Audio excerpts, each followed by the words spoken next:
What's going on, everybody? Welcome back to the PR podcast. We've been gone for a minute. That minute's actually been about 2 years, but we're back at it. I'm so excited to be putting these out again, and we're doing it in a new way. We have a new format coming to you guys called Night at the Barbell. The whole idea of this is, some of the best conversations out there are when you're just catching up with one of your buddies at the gym, lifting, bullshitting, and just having a good time. And we wanted to kind of encapsulate that and bring it to you in a podcast form. So no better way to do that than with one of our last podcast episodes, Talon Carvalho. We're bringing this kid back on. Amazing MMA fighter out of Salt Lake City. And he's 10 fights deep now. We're switching over from AMI to pro after he gets back from Korea. Man, there's just so much to catch up on and talk to him about. And really excited to bring him on. So I think I actually hear him at the door. Let's get this party started. There he is. Talon, what's going on, my man? What up, Paul? How you doing? Doing good, bro. It's good to see you. Hey, you too, man. It's been a little bit, It's been a long time. Fucking since your fight 2 weeks ago, right? Yeah, 3 weeks ago now. Heck yeah. Perfect. Well, man, let's get a workout in. Hell yeah, let's get it. All right, man. So, AMI career wrapping up, huh? So 10 fights. We go 7-3. And now it's time to switch gears, huh? It's time to switch gears. I'm happy with 7-3. And since the jump, I wanted to get 10 fights. 7-3 is a perfect 10, so it's time to go pro. Yeah, I remember you talking about that third fight in. So last time we did a podcast was I believe it was your third fight, maybe fourth. It was when you fought right Ammon. Before my fourth fight, which was against Ammon. And you were saying, I want to get 10 fights in and then go pro. So now 2 years later, here we are, man. Spoke that shit into existence. Yeah, absolutely. So, we're going to get a workout in today. I'm thinking legs because fucking bum hand, right? Yeah. But what are you thinking? What do you want to hit? I love the classic back squats. Back squat, okay. Love me some back squats. I want to do some Romanian deadlifts. Romanians, okay. So we can hit Romanians I should be able to hold on to. Or maybe some Bulgarian split squats. If we... back rack or something like that. I got one. Okay. I got one.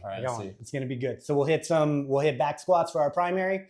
Secondary, we're going to do what I'm calling Bulgarian rollers. It's actually a new movement that I kind of have been playing around with. I think you're going to like it. All right. Then let's go 2 supersets. We'll do like a quad superset, hamstring superset, and then mix it with, something mid-core. How about core? All right, bet. Yeah. Cool. Down. Okay. What quad movement are you thinking? Quad movement. There's always banded Spanish squats. Yeah, I remember that. That shit sucks. So you gotta do it. And then core along with that. Maybe let's just go med ball dead bugs. Some straightforward, simple, but good. Okay. And then second one, I got you know what? We're gonna move from hammies a little bit. Okay. Because I know we're always working on hip strength for you. True. So I got a nice little fun surprise with some hip strength. All right. And then one other core movement. What are you thinking? Dead bugs. We're gonna do the dead bugs with the med ball, and then I like a hollow hold. Hollow hold? Yeah. Okay, that's fun. I like that. We'll spice it up a little bit with some of your favorite word, perturbations. Oh yeah, yeah, that's a callback. Right Yeah. Okay, cool. So we got those back squats. Then we're gonna go into Bulgarian rollers. We'll have 2 supersets. We're gonna do banded Spanish squats and dead bugs. Yep. Then a fun little burner with the hips and some hollow holds. Hell yeah, dude. Let's go. Dude, let's get it. Hell yeah. From this point. So, did you see your ass sweat on that bench when you stood up? Yeah, that's just ranky dank, dog. Already swassing, dude. I just got here. As you can see how clean this floor is, I just mopped because I did that Norwegian 4x4 workout the other day. Yep. And it looked like a swimming pool down here, dude. Oh, it was disgusting. Disgusting. So we were talking a little bit about your 10 fights in, right? Last time we talked, we were on a high, right? We were 3-0, never even seen the second round. You were just crushing everyone that you walked into. Now you've had a little bit more adversity in your fights. Yeah. This last 5-round fight was like, bro, it was a war for 5 rounds. This is a good fight. What are you taking from these 10 amateur fights, your losses, your wins, and taking that into pro? I really believe the 3 losses that I've had are the greatest things that have happened to me for my fighting career. They've taught me the most out of every fight I had. Obviously, my 6 wins before that last win were first round KOs. So, of course, there's things to look at and things to learn, but nothing will teach you something like a loss. The L is for learn. And so I really believe that those have elevated me to where I'm at now. And then that last fight being a 5-round war, first time getting out of the first round and winning the fight. Oof. Yeah. So that also taught me something. It wasn't a loss. It was actually, I'm happy enough with the performance. You know, I feel like I could have finished the guy. But granted, he was tough as hell. But that comes with learning. You know, I found out I need to be on point with my shots. I can't be throwing 100% into everything. I need to be mixing up the power, pop, pop, pop, pop, then rip, boom, boom, instead of throwing just insane volume. I actually looked at the numbers. I threw 150 strikes. I landed 80. It's about like 51% or something like that. But every strike that I threw was 100% effort. And that doesn't correlate to gas tank too well. And it's hard to pace at that point too, right? Like, so I was talking to your dad before that fight, like up in the stage, or up in the stands, and then afterwards. And that was one thing he said right away was he was like, "Man, it looked like his cardio wasn't there." And I mean, your cardio is always there. You put the pedal down to the floor the whole time. The entire time I was on it. I was on the gas. That was the first time I ever offensively wrestled in a fight too. And you made those moves. I was proud of you for that because that shows that your game is changing and evolving. Was that something you had planned for the fight? It was. Ramsey and I game planned, and we knew this dude stood up tall. We knew he liked to stand and bang. He was awkward. Which very awkward, man. He threw all sorts of crazy angles. He threw it, just like random spinning shit too. So it was like kind of difficult to get my rhythm and my flow on him, which like I guess maybe could have had something to do with the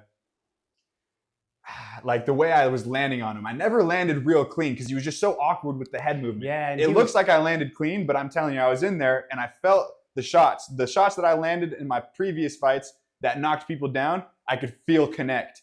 Yeah. Nothing I felt against him connected as clean as I thought it could have. All right. So now that we're lifting, I know you love back squats. You were picking that one. What's the most overrated exercise in your book? Overrated exercise. We always talk about our favorite ones. Which one are you like, this fucking stupid? Why are we doing this one? Personally, I love Romanian deadlifts. Yeah. I love them. But you hear guys like Mark Oberst, strongmen and shit, talking about how the risk to reward is just minimal. Skewed. Yeah, it's just completely skewed. It's not there. And so probably deadlifts. Yeah, I can see that. Man, it's so hard too, right? Because like realistically, that's one of the most primary movements. I think the risk to reward comes from it also because you can lift so heavy, it's so ego driven. Right. Deadlifts are great if you're not trying to go for a 1 rep max every week. And I do believe people do too much, right? Like they don't look at volume correctly where it's like a 5x5 back squat hurts a little bit, right? At 80%, it hurts a little bit. You're going to be sore for a day or two. Yeah. But a 5x5 fucking deadlift at 80%, you're going to be fucked for a week. Like the minimum effective dosage is so much lower for a deadlift than it is anything else. I think, and so then you're talking to like those huge strongmen, right? It's like, well, yeah, because they're also picking up 800 pounds. It's true. So it's a little bit different. I heard actually Marco Burst was talking about it on the Joe Rogan podcast, and he was saying some linemen in the league, in the NFL, actually have contracts stating that they are not allowed to deadlift. Yeah. And that makes sense, right? And like, to be fair, also, high-level football players, high-level anything, doesn't mean you're a high-level mover. I've been shocked at how many pros, world champions, and even 2 out of the 3 of my Olympians that I've worked with, shit movement patterns. Really? Surprisingly.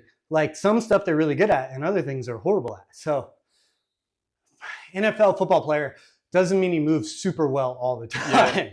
And the ego in those rooms is insane. True. That's interesting that you say that too, though, because I've like had friends that are great athletes, like basketball, football, soccer, and then I'll try to hold pads for them, and they have no idea what's going on. Like it's all arms; they're just throwing from here. It just looks silly. Okay, so it's almost Father's Day. Mm-hmm. Your pops is a machine. We've already talked about him in our last podcast a lot, right? How did that change how you grew up as an athlete, having someone like him to push you as, not a father figure, he was your father, right? How did that change how you grew up? Man,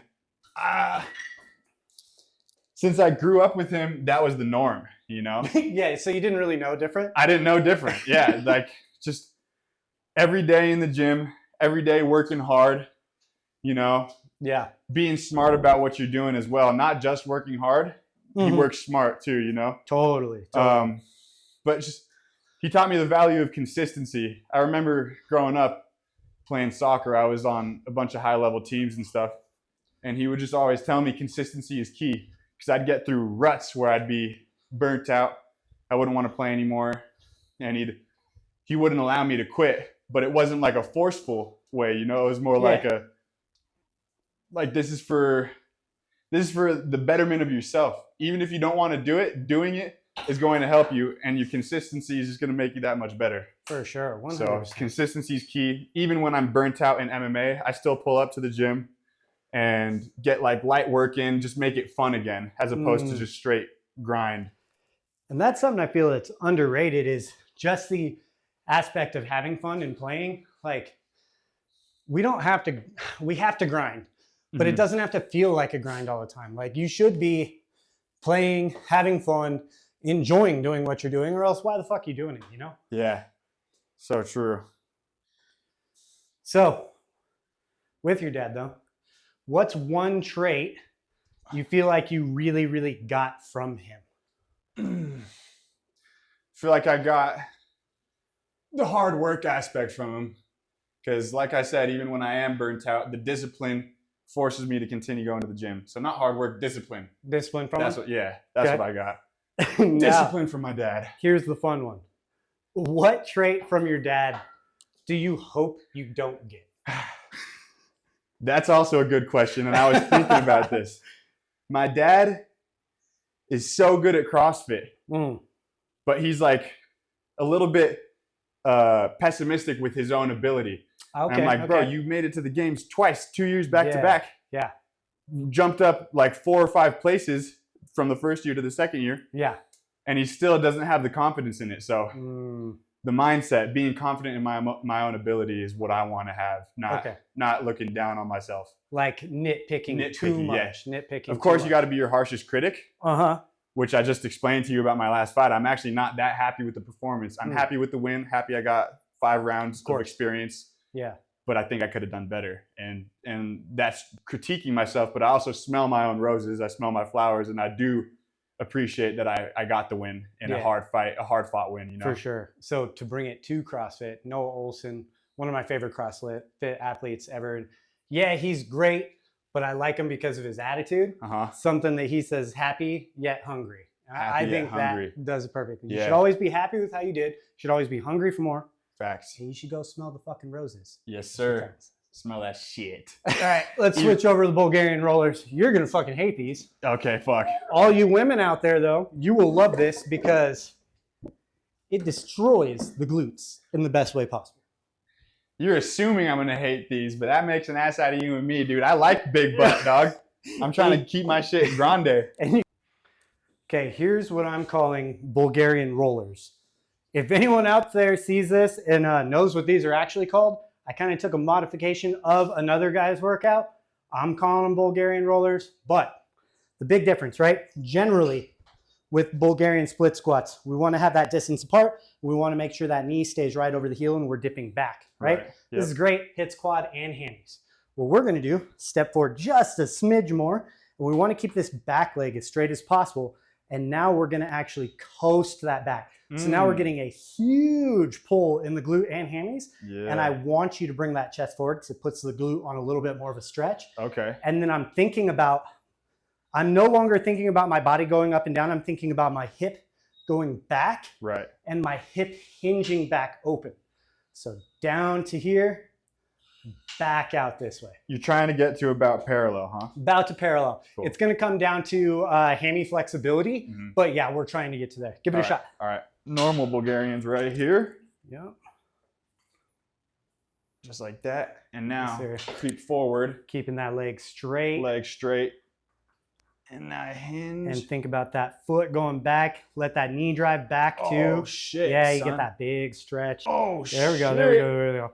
Yep, that's it. That's exactly what I'm talking about. So you see how much more of a stretch you're getting with that? That don't even need weight. It don't even need weight. I originally, like an idiot, I grabbed a 45 and I was like, yeah, dude, I usually do Bulgarians with like 60s. Yeah. And now no fucking go, right? I like it on my the hip that's with the Back? foot back. Yeah, yeah. You get a big stretch through the big hip flexor stretch. too. Yeah. These are sweet. I like them. All right, 10 fight, done. Now you're getting ready to shoot over to Korea for 3 months to train over there. Tell me a little bit about that. Where are you going to train? Who are you going to visit? Yeah, so I'm going to Daegu, South Korea. It's about 4 hours south of Seoul. Okay. I was out there last year about this time of year as well. Yeah, you were there for like just a few days though, right? I was in Korea for like a week, and then I was in Thailand for a few days. Okay. But Korea, I'm training with a guy named Doo-Ho Choi. A lot of the MMA fighters know who he is. He's a dog. Should be top 15. Guarantee you he will be his next fight. Oh, yeah. But Doo-Ho Choi, the Korean Superboy, an absolute animal. He's been in the game for a long time. He's a vet at this point now. Yeah. But I was out there last year, trained with him. I loved it. The team liked me, which I'm grateful for. And I'm also lucky because my cousin Josh lives out there as well. So I'm going to stay with him. Over there, right? He's not stationed. He's contracted through the military. Right. He's a psychologist. Okay. So he's just on the army base, our army base out there. Sweet. And so he's walking distance from the gym. Ah. So every morning I'm going to wake up, go to the gym, come home, eat, stretch, train, journal, read, whatever. Then go back to work. Yeah, go back to work. Heck yeah. Every single day is going to be elevation. You know, I'm going to take these 3 months to really focus on building good habits because I believe as a pro, I'm on point out here in Utah at home as far as training goes. Yeah. But it's the supplemental shit on the outside that I think to be the best in the world, you have to be on top of that shit as well. For sure. So I'm going out there to really build good habits, get rid of the distractions. All I have is one goal, and that's just to become better. And when I come back, those habits are set and I'll be good to go, you know, and then the pro debut comes a few months later. Yeah. And then, so the great thing is like you were saying, like you have all your habits now, right? But it's like when you train in a specific fish bowl almost, right? Like you're only going to be learning the things that are here. And if you train in Utah, you're going to learn Utah stuff. If you train somewhere else, you're going to use the stuff there. And it's even different when you go to different countries. It's a completely different ecosystem. What either habits or traits are you hoping to get from there that maybe isn't as popular here or just, we're not doing? Well, what I really like about Korea was the last time I was out there, every military-aged male is in the gym.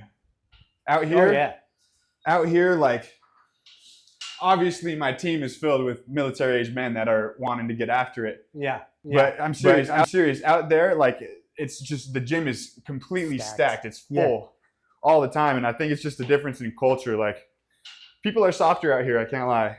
100%. People are softer. I think it's like 10% of Americans exercise regularly. I did not know that number, but I'm not surprised. Crazy low. But then you go to a country like South Korea or like Japan or like Thailand, and it's a lot different. Yeah, they're not like in the gym doing this stuff as much, but in Korea they do. Yeah, they do. They still train a lot. Yep. But they're always doing something physical. Yeah. Yeah, so that'll... It's cool that you know that too about Korea. They do this shit as well. Oh, dude, I'm going to join a gym called Mars Training Systems or something like that. But it's also Doo-Ho Choi's, his strength and conditioning, where he does his strength and conditioning. So I'm going to go over there and get that work in. So that's what it is. That's the morning session. And then the afternoon session is with the fight team. And then the night session is jiu-jitsu. Okay. Which also, okay. I'm kind of going out there. We have great wrestling at my gym. Mm-hmm. But on the podcast, you were talking about Mighty Mouse and GSP. They were talking about getting out of your comfort zone. Yeah. And going to Korea is going to get me out of my comfort zone. 100%. And I think that's the way I'm going to learn a lot better, Yeah. quicker. Like that 3 months, I'm going to elevate. Absolutely. With the wrestling, defense, attack, offensive wrestling, just everything.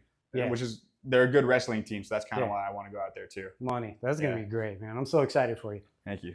Talking about comfort zones and hard things. Obviously, fighting in general is hard. Training is hard.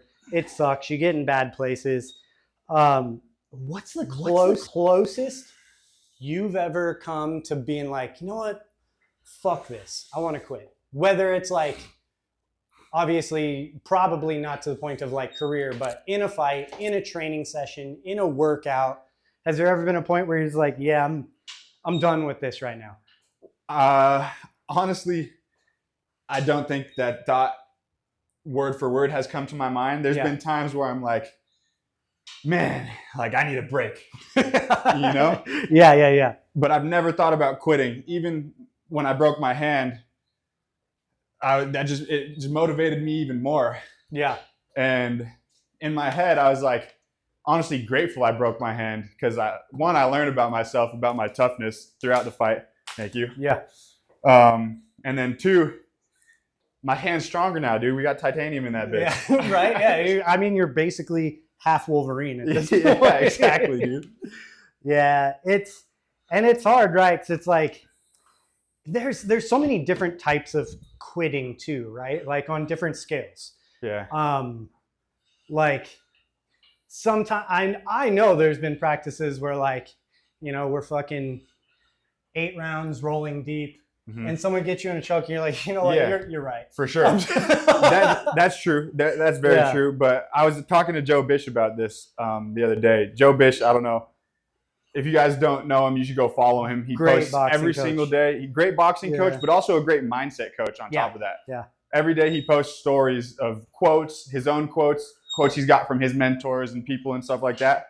And it's always gold. But we were talking the other day about the mindset in a fight to never even quit. Like it's going to cross your mind. That inner bitch is going to be there, but you always override it. And if you train that in the gym, you're always overriding that inner bitch. So you're never going to quit in the fight. And that's why in my 3 losses, I never quit. I went to sleep against Ammon. I didn't tap. I got put to sleep. I broke my hand in my 3rd loss. Didn't quit. I went through all the way till the 5th round, the 5 rounds. Yeah. And I think that's built through training and doing hard shit, and also the anterior cingulate cortex or whatever the fuck it's called. You know what I'm talking about? I do. Yeah. Yeah, that's like a willpower builder. It is. So the more you do hard shit, it builds that area of the brain. It does. And you can do hard shit better. Exactly. Like the more challenges you give yourself, the more chances you have to succeed, which just build that. And I always have in my back pocket, like my grandpa was my biggest hero. He fought in 3 wars, just like he was a Golden Gloves boxer, international judo champion, just like they should probably make a movie about dudes like that. Yep. Every time like something sucks and it's hard, I'm just like, Jimmy, do it. I love that. Jimmy, do it. And you know what? Everyone is just fucking human. Yeah. So if he could do it, so can I. So fuck it, let's roll. That gives me chills, bro. Yeah.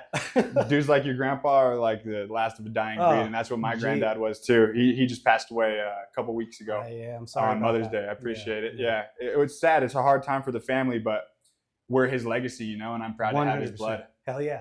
Hell yeah. He's just a fucking man, dude. Rest in peace. Fuck yeah. Well, I'm sad he's gone, but he's still here too. Yes, you know sir. What I mean? Yeah, he is. Absolutely is. Okay.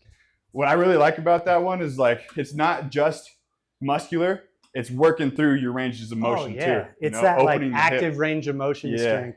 And they hit different because that, right?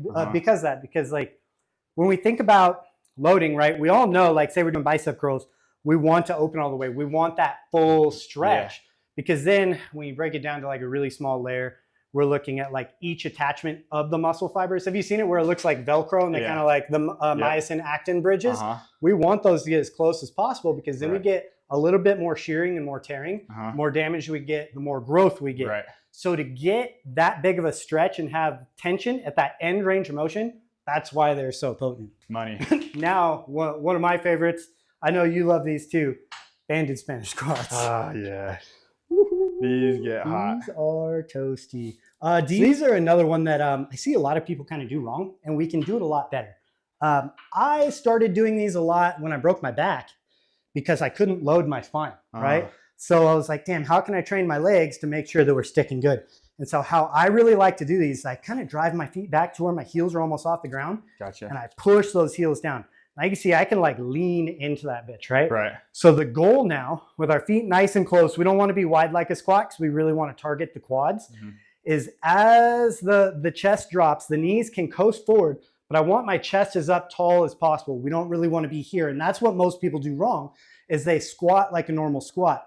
I want to trust in that band and be right here and then drive up. And now from here on, I'm thinking about pushing my knees backwards into that band. It'll pull you forward. Sometimes you kind of got to brace yourself with the fingers. Nice straight back all the way up. And again, like we were just talking with that range of motion, like I can truly ass to grass and there's still tension because of that band. These are the absolute best / worst thing ever. Like this is what I should have made you do for the pressure cooker. Cause like, oh, you immediately just start quivering. I'm hearing the snap, crackle, pop. Oh, dude, that's what we call old man syndrome. Okay, if fighting disappeared tomorrow, who is Talon? What does he do? That's a good question. One, right? That is a tough one. I think I'd get my L1. Okay. Working out has been a part of my life since day one. Exercise, athletics, sports in general, everything. So I think I'd get my L1, be a CrossFit coach, maybe work up to getting my own gym. Heck yeah. But Run it with Pops? That would be dope. He'd have to get out here though. Yeah. Which I think he's thinking about in the future. Yeah, dude, I think CrossFit coaches, CrossFit in general gets kind of like a bad rap. Yeah. I've worked in CrossFit gyms in a long time. I used to compete at CrossFit. I've coached a lot of CrossFit. So I coached at CrossFit Max Effort in Vegas, CrossFit West Vegas, Branded One CrossFit. I've covered a bunch of classes at Ute for Madison, who's a great homie, a fantastic coach here in Utah. And dude, like anything, right? Like you get a certificate and it's just saying the bare fucking minimum. Yeah. The difference is a lot of CrossFit coaches keep learning, where if you get your NASM CPT, which is also a fucking joke, it kind of stops there. And the difference is when you get a CrossFit cert, you're actually going in person and you have to like prove yourself with coaches. So I do think it's not a perfect system by any means, but it's not a bad system either. And I feel like if you go in a CrossFit gym and you look at how people move, the average CrossFitter moves significantly better than the average any other athlete. Yep. It's hugely different. It's true. They call themselves jacks of all trades as opposed to masters of one, Yeah. Well, they got good cardio. They got good strength. They got good mobility. Yeah. They can do calisthenics movement, gymnastics movements, handstands, And I love that CrossFit also, like, even in the L1 cert, they talk about nutrition too. And they talk about recovery and they talk about all pieces of fitness. And you don't see that in a lot of other gyms either, So I think they get a bad rap. Yeah. I think that's what I would do. I'd start my own gym. I'd be a trainer. And also I'd want to still be an athlete too. So I'd try to get as nasty as I could at CrossFit. Start competing. Dude, it's fun. Yeah. It's when I started doing CrossFit, actually, the first CrossFit class I ever had was when I started dating Kalina, because she was doing CrossFit. Okay. And she's like, oh, you want to come do this thing? And it just happened to be like deadlifts and double unders. And like, I've always been able to pull pretty heavy. And then jump roping has been life since 6 years old. Yep. So I was one of the fastest people in the class day one. And they're like, oh, how long you been doing CrossFit? I'm like, bitch, this is the first day. Yeah. I just know how to hurt really bad. That's really what it is, dude. Yeah. And that's what life is realistically, right? Like how bad are you willing to hurt, and how long are you willing to hurt for whatever you want? That's all it is. Fact. Also, my oldest brother, Boston, who's a Green Beret. Yeah. He is on that big time. Everything he does, I remember him telling me one time, like, everything you do, you got to do it to your fullest. Even opening a door, I make sure I crank that freaking knob and I open it. And that's like, it sounds funny, but it's like true, dude. You got to be good, or not good, but you got to be intent about everything you do. Absolutely. You have to do everything aggressively. Yeah. You know, I think aggression is a word that gets a bad rap because it's like people think aggressive and they're like, oh, you just like punching people in the face. But it's like aggression just means you do things like you were talking about with your brother. Mm-hmm. He turns the doorknob aggressively. Like we should train aggressively, meaning we should do it with every ounce we have. Yeah. We should learn aggressively. We should love aggressively. Like recover aggressively. We should read aggressively. Mm-hmm. Everything should be aggressive in life. Even to the point of like, when you walked in the door, that wasn't a like just for the camera, disingenuous dap. Like I care about everyone that walks through that door, and I'm gonna aggressively show them that. Right. You know? Yeah. And it's something that like people coast too much through life, where it's just this, oh, it's just another fucking gray day. That's because you're gray. Like you should be fucking stoked to wake up. Because guess how many people didn't fucking wake up today, bro? Like, so true. Everyone wants to talk about like, oh, tomorrow's another day. No, tomorrow is one less day that you had. Mm-hmm. You lost a day tomorrow. Yep. And man, like people should be more aggressive, like your fucking brother turning that doorknob. Like, it's highly important. It is. I like this one thing Tim Kennedy said. He was like, the best time is now. That's the best time. Yeah. Not one day one type thing. You know what I mean? Yeah, totally. It should be now. And like even with, I have a lot of Buddhist influence in my life growing up doing like more traditional martial arts. And like in Buddhism, it talks like that. It's like the only reason why we have a day and a calendar is because we're following the moon. Like for them, you are a new person every second. You have cells turning over every second, cells dying, cells coming, new cells coming. You are a new Talon right now than you were 5 seconds ago, 5 minutes ago. So why are we waiting for tomorrow when we're already a new person? Right. Whatever you fucked up on, that Talon is dead. Yeah. There's a new Talon now. Yes, sir. And more people should carry that mentality, but it's so easy to say. It's so fucking hard to do. Mm-hmm. So fucking hard to do. That's why I'm excited for Korea, because I have been guilty of the complacency. That's a word. No, 100%. Yeah. I've been guilty of that. That's why I'm so excited for Korea, because it's gonna erase all the distractions from being at home in Utah and allow me, like I said, to build those habits and do everything aggressively. And that way, when I come back, that's just the norm. Yeah. And I carry it through. And it's easier to have that mindset of like, okay, this is a new Talon when you're in a completely new place. Like, dude. You exactly. Get to, when you walk into the pit or when you walk into die standing or when you walk in here, everyone knows you as the guy. You're the guy. You're Talon. But there, you're just another white boy walking in the gym. I'm the only white boy in the gym. Most likely. So that's going to be good for you. Yeah, dude. I'm stoked for you. Let's get this hip drill. Fuck yeah, let's go. This one's just you. Okay. All right. It's the rapid fire, right? God damn it. Okay. Let's go. Hold up. Yeah. We worked on the Axio 360s before. What's the 720 all about? Ooh, so the 720, I'm going to show you both actually. So you've worked with this guy a lot, right? Yep, yeah. For anyone that doesn't know Axio, man, these things are so awesome for shoulder health in general. Basically, there's a steel ball in here. So we're using centripetal force to hold that straight. So we're getting so much reaction through the shoulder, through the elbow, through the wrist, but even down to the hips. Like there's a lot of things we could do with this thing. You guys are going to be seeing a lot more stuff about it soon. Actually, I'll probably bring Ted on a podcast. I think that'd be great. But that one, compared to the 720, there's 2 steel balls in this bad boy. Oh, shit. It is so hard to get going. Ooh, hard, right? Yeah. Oh, yeah. It's so hard. It's so hard. But yeah, these things, I'm glad you brought it up because these things, this is a super fun toy that we're going to be doing a lot more stuff with. T's worked with me quite a bit with them, but they are, if you do any overhead sport or fighting, like these things should be in your repertoire. If you don't know what they are, just hit me up. I'll actually probably tag them in this and Like I said, Ted, I'm going to send this to you. He's the owner. He's the one that invented it. I'm going to bring you on a podcast, my guy. Hell yeah.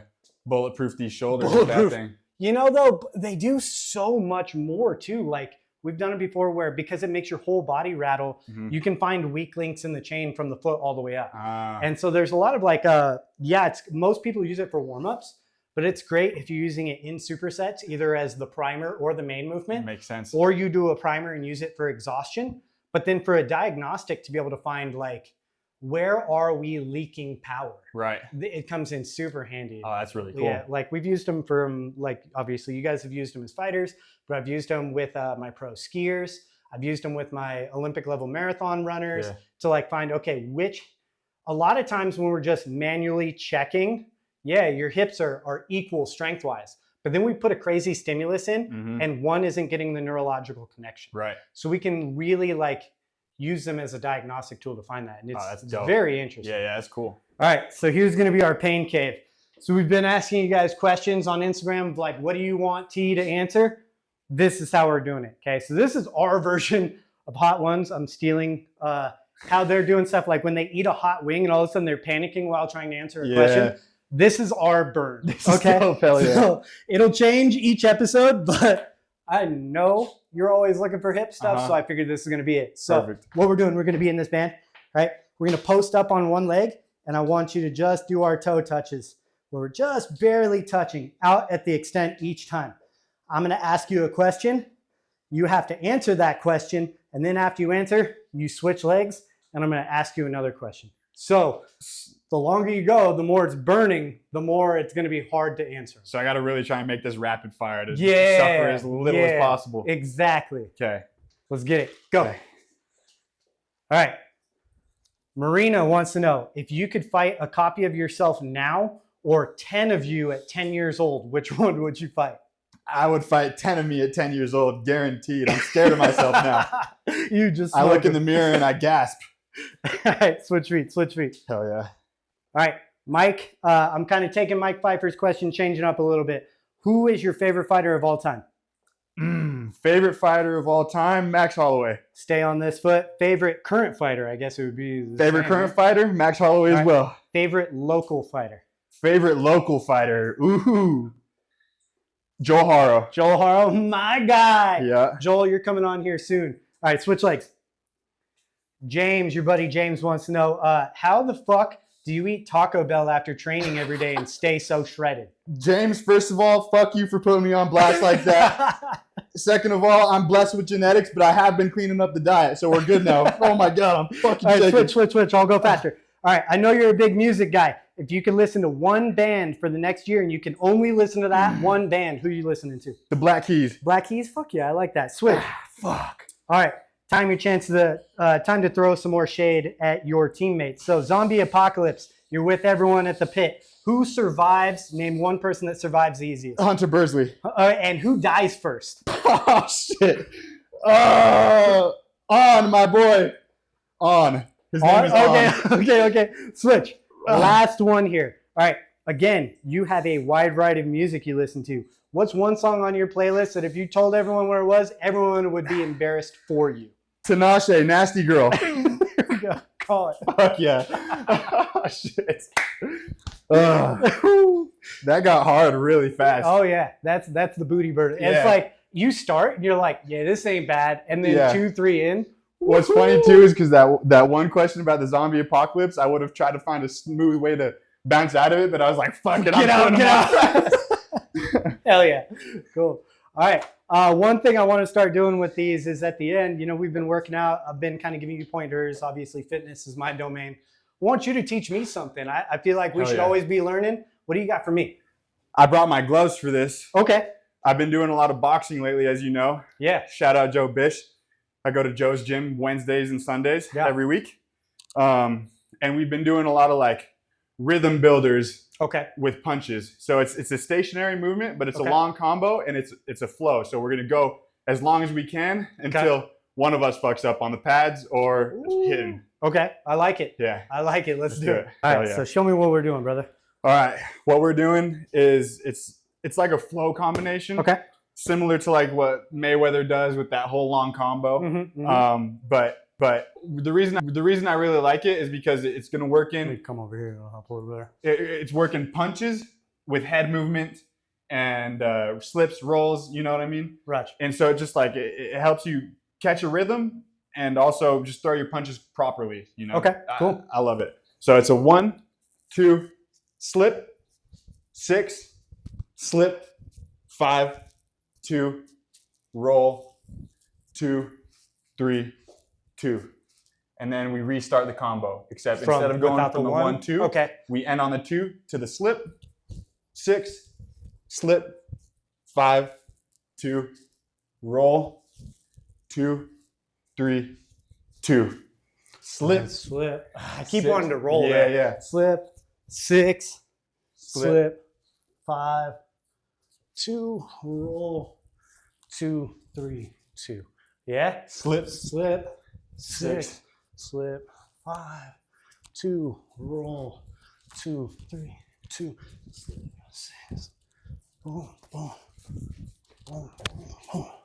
Yes, sir. Yeah, I like Yeah, that. you I got like that. So obviously there's a lot there, right? We're playing between slips and rolls. Mm-hmm. With the footwork, how much are you focusing on where you're placing these as compared to like the hip swivel, the foot movement? I'm making sure everything is getting done. I want to be fully extended on my punches and rotated as well. Yeah. Turn the thumb, rotate through the hip. Yep. Slip. 6, rotating again with that back hip coming forward. Mm-hmm. Slip. 5, opening up once again. Mm-hmm. And then closing it. 2. Roll. Back to position. 2, 3, 2. So I want to make sure everything is moving with each other, you know? I don't want it to be awkward. Like no arm punches, not over-exaggerating the hips. For sure. Not too Realistic. much just there. Yeah. Yeah. And with your slips, I noticed, like, as I'm doing it, like I'm kind of covering up here. I saw you a little bit more open. Obviously, your style is a little bit more bait, right? Is that up to interpretation? Definitely up to interpretation. Yeah. Okay. And I change up too. Like I want to have the ability to be open and loose and free, and also tight and compact and ready for everything. Just depending on where you are. Exactly, depending on where I'm at, range-wise. Joe Bish also talks about footwork, distance, and timing. Yeah. It's the 3 keys to being a great fighter. Footwork, distance, and timing. I love that. And so you got to know different styles, get a base, and then you can develop your own style from there too. Okay. So we got 1, 2, then it's slip, 6, slip, 5, 2, roll, 2, 3, 2. Money. And then right back into it. Boom, boom, boom, boom, boom, boom. Yeah? Yes, sir. Fuck yeah. Let's do it. Oh, we doing it? I'm going to hold the pads for you. Okay. So you go. So 1, 2, boom, slip. and then slip, 6, boom, slip, 5, boom, 2, boom, roll, 2, 3, 2, boom. slip, 6, slip, 5, 2, roll, 2, 3, 2. I threw a 1 in there. Slip, Boom. 6, slip, 5, 2, roll, 2, 3, 2. Slip. Hey! I've been caught with that shit so many times. This is like, I put a little bit of stink on that 3, and my wrist immediately went, what the fuck are you doing punching shit with the fucked up wrist? I forgot when I was going over what I wanted to teach you. It's the fucking wrist. Yeah, so I got it, but as soon as I hit it, I was like, oh, yeah, no, I'll hold the left one's light. Yeah. I won't. Well, T, thanks for coming on, man. I had a great time lifting. It's great catching up. I'm glad I got to see you before you shoot off to Korea. Yeah. It's been a good time. Anything you want to leave these guys with? Anyone you want to shout out? Any last words? Shout out to the pit, Ramsey Nijum, Joe Bish, my training partners. Consistency is key. Confidence is key. But confidence comes through hard work and practice. Love it. Love it. Hell yeah. All right, everyone. As always, thanks for tuning in. If you stayed this long, I appreciate it. Like, subscribe, follow. Send this to someone that you think might enjoy it. Wish T good luck over in Korea, and then we'll see you for his pro debut. Hell yeah. Much love, Paul. Later, brother. Cool. Yeah.